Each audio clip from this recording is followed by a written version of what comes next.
ಮಾಡೋದ್ರಿಂದಾಗಿ ಸಹಜ MSME ಆಯಿತು, ಇನ್ನುಳಿದ ಸಣ್ಣ ಸಣ್ಣ ಉದ್ಯಮಗಳೆಲ್ಲ ಇಂಪ್ರೂವ್ಮೆಂಟ್ ಆಗ್ತಾವೆ. ಜೊತೆಗೆ ಕಾರ್ಪೊರೇಟ್ರು ಸಹ ಇವತ್ತು ಮಾರ್ಕೆಟಿಂದ ಒದ್ದಾಡ್ತಾ ಇದ್ರು. ಅಂಥದ್ರಲ್ಲಿ ಯುರೋಪಿಯನ್ ಯೂನಿಯನ್ ಟೆಕ್ನಾಲಜಿಯಲ್ಲಿ ಬರೋದ್ರಿಂದಾಗಿ ಅವರು ಅದಕ್ಕೆ ಇನ್ನಷ್ಟು ನಮ್ಮ ದುಡ್ಡುಗಳನ್ನು ಇನ್ವೆಸ್ಟ್ ಮಾಡೋ ಸಾಧ್ಯತೆ ಇದೆ. ಮತ್ತು ಯುರೋಪಿಯನ್ ಯೂನಿಯನ್ನ ಇನ್ವೆಸ್ಟರ್ಸ್ ಇಲ್ಲಿ ಬರೋ ಸಾಧ್ಯತೆಗಳು ಹೆಚ್ಚಾಗಿದ್ದಾವೆ.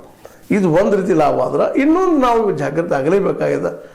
ಸ್ವದೇಶಿ ಮೂಮೆಂಟ್ ನಾವು ಮಾಡಲೇಬೇಕಾಗಿದೆ. ಯಾಕಂದರೆ ಇವತ್ತು ಚೈನಾ ಇದ್ದಿದ್ದು ಇವತ್ತು ಜಗತ್ತಿನ ಅತ್ಯಂತ ಬಲಿಷ್ಠ ದೇಶಗಳು ಯುದ್ಧ ಮಾಡೋದಕ್ಕೆ, ಇವತ್ತು ಯುರೋಪಿಯನ್ ಯೂನಿಯನ್ ಸಹಿತ ಅಂಜುದಕ್ಕೆ ಕಾರಣೀಕರ್ತಾಗಿದೆ ಅಲ್ಲಿ ಶಿಕ್ಷಣ. ಇದನ್ನು ನಾವು ಮರಿಬಾರ್ದು ಯಾವಾಗಲೂ. ಆ ಶಿಕ್ಷಣ ಇವತ್ತು ಕೊಡೋ ಸಂದರ್ಭ ಬಂದದ. ಯಾಕಂದರೆ ಯುರೋಪಿಯನ್ ಯೂನಿಯನ್ನದ್ದು ಸಹಜವಾಗಿ ನಮ್ಗೆ ಅನುಕೂಲ ಇರೋದ್ರಿಂದ, ಫ್ರೀ ಟ್ರೇಡ್ ಇರೋದ್ರಿಂದ, ನಮ್ಮ ಮಕ್ಕಳು ಅಲ್ಲಿ ಕಲಿಯಕ್ಕೆ ಹೋಗೋದು, ಅಲ್ಲವ್ರಿಗೆ ಬರೋದ್ರಿಂದಾಗೆ ಅಲ್ಲವ್ರಿಂದ ನಮ್ಮ ಕಲಿಯಲಿಕ್ಕೆ ಬರೋದಿಲ್ಲ ಟೆಕ್ನಿಕಲಿಯಾಗಿ ಆಧುನಿಕತೆಯಿಂದ ನಮ್ಮವ್ರಿಗೆ ಹೋಗಿ ಅವಕಾಶಗಳು ಹೆಚ್ಚಾಗವು. ಜೊತೆಗೆ ಮಾರ್ಕೆಟು ಆಯಿತು.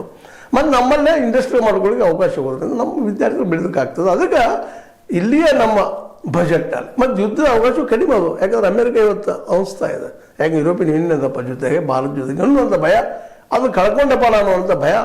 ಜೊತೆಗೆ ನ್ಯಾಟೋ ಅನ್ನೋಂಥ ಬಲಿಷ್ಠ ಅದು ಇಲ್ಲಂತಲ್ಲ, ಆದರೆ ಅಮೇರಿಕ ಲೆವೆಲ್ ಇಲ್ಲ. ಆದರೆ ಇವತ್ತು ಅದ್ರ ಜೊತೆಗೆ ಭಾರತ ಕೂಡಿದ್ರಿಂದಾಗೆ ಇವತ್ತು ಚೈನಾ ಆಯಿತು, ಅಮೇರಿಕ ಆಯಿತು, US ತಂಟಿಗೆ ಬರಲಿಕ್ಕೆ ಸಾಧ್ಯ ಇಲ್ಲ. ಬಂದ್ರೆ ಇಲ್ಲಿ ದೋಸ್ತಿ ಅದ ಅನ್ನೋಂಥ ಗಾಬರಿ ಅದ. ಮಾರ್ಕೆಟ್ ಹೋಗಿಲ್ಲ, ಹೋಗ್ಲಿಕ್ಕೆ ಆಗ್ತದೆ.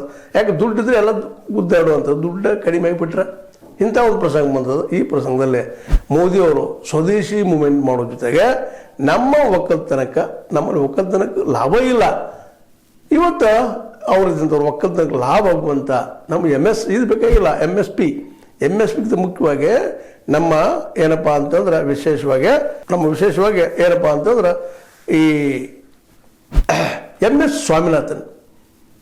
ಸ್ವಾಮಿನಾಥನ್ರ ಸೂತ್ರಗಳು ನಮ್ಗೆ ಅಳವಡಿಸ್ಕೊಳ್ಬೇಕಾಗಿದೆ. ಇವತ್ತು ಲಾಭದ ಉದ್ಯೋಗ ಮಾಡಬೇಕಾಗಿದೆ. ಕೃಷಿ ಆಯಿತು, ಕೃಷಿ ಆದ ಉದ್ಯಮಗಳನ್ನಾಯಿತು ಮಾಡಿದರೆ ಎಲ್ಲರಿಗೂ ಉದ್ಯೋಗ ಸಿಗುವಂಥದ್ದು ಅವಕಾಶ ಆಗ್ತದೆ. ಇವತ್ತು ಬಂಡವಾಳ ಸಾಕಷ್ಟು ಹರಿದು ಬರೋದ್ರಿಂದ ಇವಾಗ ಬಂಡವಾಳ ಹರಿದು ಬಂದು ನಿಂತಿತ್ತು. ಇವಾಗ ಇನ್ವೆಸ್ಟರ್ಸ್ ಬರ್ತಾ ಇರಲ್ಲ ಭಾರತಕ್ಕೆ. ಅಲ್ಲಿ ಏನೂ ಇಲ್ಲಪ್ಪ, ಸುಮ್ಮನೆ ಹೋಗಿ ದುಡ್ಡು ಹಾಕೊಳ್ಳೋ ಬರೋದು ಅಂತ ಪ್ರಸಂಗ ಇತ್ತು. ಈಗ ಸಹಜವಾಗಿ ಯುರೋಪಿಯನ್ ಯೂನಿಯನ್ಗೂ ಬೇಕಾಗಿದೆ. ಅದಕ್ಕಾಗಿ ಒಕ್ಕಲ್ತನ ಆಧಾರಿತ ಉದ್ಯಮಗಳು MS ಸ್ವಾಮಿನಾಥನ್ ಸೂತ್ರಗಳು ಇಲ್ಲಿ ಹಾಕಿದ್ರೆ ಏಕಾಲಕ್ಕೆ 2 ರೀತಿಯಿಂದ ಆಗ್ತವೆ. ಒಂದು ಕೃಷಿ ರಂಗದಲ್ಲೂ ಡೆವಲಪ್ ಆಗ್ತದೆ, ಕೃಷಿ ಡೆವಲಪ್ಮೆಂಟು ಆಗ್ತದೆ, ಪ್ರತಿ ಹಳ್ಳಿಗೂ ಉದ್ಯೋಗ ಆಗ್ತಾವೆ ಕೃಷಿ ಆಧಾರಿತ. ಅದೇ ಕಾಲಕ್ಕೆ MSME ಮತ್ತು ಸ್ಮಾಲ್ ಸ್ಕೇಲ್ ಇಂಡಸ್ಟ್ರಿಗಳು ಬೆಳಿತಾವೆ. ಹೀಗಾಗಿ ಭಾರತಕ್ಕೆ ಇದೊಂದು ದೊಡ್ಡ ಅವಕಾಶ. ಈ ಅವಕಾಶವನ್ನು ಸದುಪಯೋಗ ಮಾಡ್ಕೋಬೇಕಾಗಿದ್ದು ಇವತ್ತು ಮೋದಿಯವರು ಈಗಾಗಲೇ ಈ ಕಾರ್ಪೊರೇಟ್ ಕೈಯಲ್ಲಿ ಇಡೀ ದೇಶವನ್ನು ಕೊಟ್ಟು ತಪ್ಪು ಮಾಡಿದ್ದಾರೆ. ಆ ತಪ್ಪನ್ನು ಇವತ್ತು ತಿದ್ದುಕೊಳ್ಳುವಂಥದ್ದು.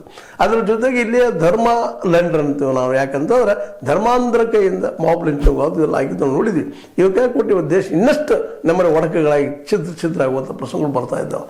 ಇದನ್ನೆಲ್ಲ ದೂರ ಸರಿಸಿ ಆಧುನಿಕ ಶಿಕ್ಷಣ ಜೊತೆಗೆ ಆಧುನಿಕ ತಂತ್ರಜ್ಞಾನ ಜೊತೆಗೆ ಈ ಯುರೋಪದಂಥ ದೇಶಗಳ ಜೊತೆಗೆ ಸಂಪರ್ಕ ಬರೋದ್ರಿಂದಾಗೆ ನಾವು ಇನ್ನೂ ವಿಶ್ವಗುರು ನಿಜವಾಗಿಯೂ ಆಗುವಂಥ ಅವಕಾಶ ಸಿಗ್ತಾ ಇದೆ. ಮತ್ತು ನಮ್ಮಲ್ಲಿ ಗಟ್ಸ್ ಅದ, ನಮ್ಮಲ್ಲಿ ಆ ಒಂದು ಗಟ್ಟಿಗತನ ಅದ, ನಮ್ಮಲ್ಲಿ ಕಲಿಯುವಂಥ ಮಕ್ಕಳಿದ್ರೆ ಅವಕಾಶ ಇಲ್ಲ. ಅದಕ್ಕೆ ಶಿಕ್ಷಣಕ್ಕೆ ಒಂದು 20-25% ತೆಗೆದಿಟ್ಟರೆ. ಯಾಕಂದ್ರೆ ಚೈನಾ ಸಹಿತ ನಮ್ಮ ಬಾರ್ಡರ್ಗೆ ಬಂದು ಜಗಳ ಸಿಗೋದು ಕಷ್ಟ ಆಗ್ತದೆ. ಯಾಕೆ ಯುರೋಪಿಯನ್ ಜೊತೆ ಗೆಳೆತನ ಅದ ಅಂತೇಳಿ. ಮತ್ತು ಅದು ಭಾಳ ತೆರಿಗೆ ಕೊಡೋಕ್ಕಿಂತಲೂ